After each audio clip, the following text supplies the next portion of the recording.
আসসালামু আলাইকুম guys, welcome to my new blog. তো ফাইনালি আমি Ramadan blog plus shopping blog নিয়ে আনছি। তো প্রথমে আমি সেহরি করতে উঠছিলাম আর অনেক বেশি কুয়াশা ছিল, তো আমি ফজরের নামাজ পড়ে শুয়ে গেছিলাম। দেখা হচ্ছে সকালে। তো গাইস, সকালে আমি 11টায় ঘুম থেকে উঠছিলাম আর এখন আমি মুখ হাত ধুয়ে নিব। যেহেতু রমজান মাস, স্কুল কলেজ সবই বন্ধ, তো আমি ডিরেক্ট পড়তে বসে যাব।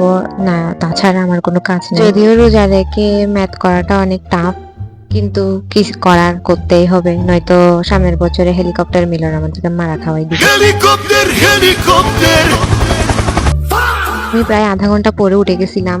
আমার পক্ষে আর সম্ভব ছিল না পড়াটা, তো আমি ভিডিও বানাতে বসে গেছিলাম। আর কি ভিডিও বানিয়েছি ওটা আমার পরে শর্ট ভিডিওতে তোমরা দেখে নিবা, আমি এখন বলবো না। আমি জোহরের নামাজ পড়ে নিয়েছিলাম আর কোরআন পড়ে নিয়েছিলাম, যেগুলো আমি দেখাইতে পছন্দ করি না ভিডিও করে, তাই আমি আর দেখাইনি ভিডিও। দুপুরে ঘুম থেকে উঠতে উঠতে ইফতারের টাইম হয়ে গেছিল আর আমার আপুরা এখানে সবকিছু সেটিং করতেছিল। ভাই, আমি কোনো কাজ করি না, আমি আসলে কাজ করি বলতে হালকা হালকা করি, বাট কাজ করি না বলতে গেলে। আজকে ইফতারে প্রায় অনেকগুলো আইটেম করছিল এন্ড আলহামদুলিল্লাহ এগুলোর জন্য ইফতারের পরপরই আমরা শপিং করতে বেরিয়ে যাব। So stay tuned for shopping blog. Iftar ready করতে করতে তোমরা আমার চ্যানেলটাকে সাবস্ক্রাইব করে দাও। সামনে আমি Chand Raat blog plus Eid blog আনতেছি এন্ড ব্লগগুলো অনেক বেশি এক্সাইটিং হবে। ও হ্যাঁ, আরেকটা কথা, তোমরা কমেন্ট করে জানিয়ে দাও তোমরা টিম বেগুনি নাকি টিম আলুর চপ। আমি তো অবশ্যই টিম আলুর চপ। গাইস, ইফতারের টাইম হয়ে গেছিল, আমি ইফতার করে নিয়েছিলাম, যেটার ভিডিও আমি দেখাই নাই, জাস্ট ইফতার এগুলার ভিডিও দিছি।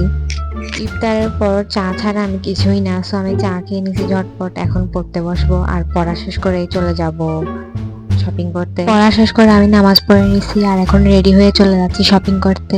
ফার্স্টে আমি যে শপিং মলটাতে গেছিলাম ওইটার ক্লিপ নিয়েছিলাম, কিন্তু বাসায় এসে দেখি ওইটার ক্লিপ ডিলিট হয়ে গেছে। সো গাইস, আমরা চলে আসছি আমাদের ফার্স্ট শপিং মলটার ভিতরে গিয়ে আমি কোনো ভিডিও করতে পারিনি, কারণ আমার অনেক বেশি অকওয়ার্ড লাগতেছিল। মানে ব্লগাররা কেমনে যে ভিডিও করে। তারপর কিনে আমি চলে আসছি আর একটা মলে জুতা কেনার জন্য, আর এখানে আমার কাজিন আমাকে ভিডিও করে দিচ্ছিল। হোয়াইট ড্রেস পরা মেয়েটা আমি ছিলাম, এন্ড ও আমাকে সুন্দর করে ভিডিও করে দিতে পারে। তোমরা আমাকে দেখে হাসিও না, আমাকে অনেক বেশি ছিল আজকের ভিডিও। তোমাদের কাছে কেমন লাগছে বলিও। আর আমি সামনে ঈদ ব্লগ আর সব চান্দাত ব্লগ আনবো। কি বলতেছি, কথা টিকটিকানা নাই।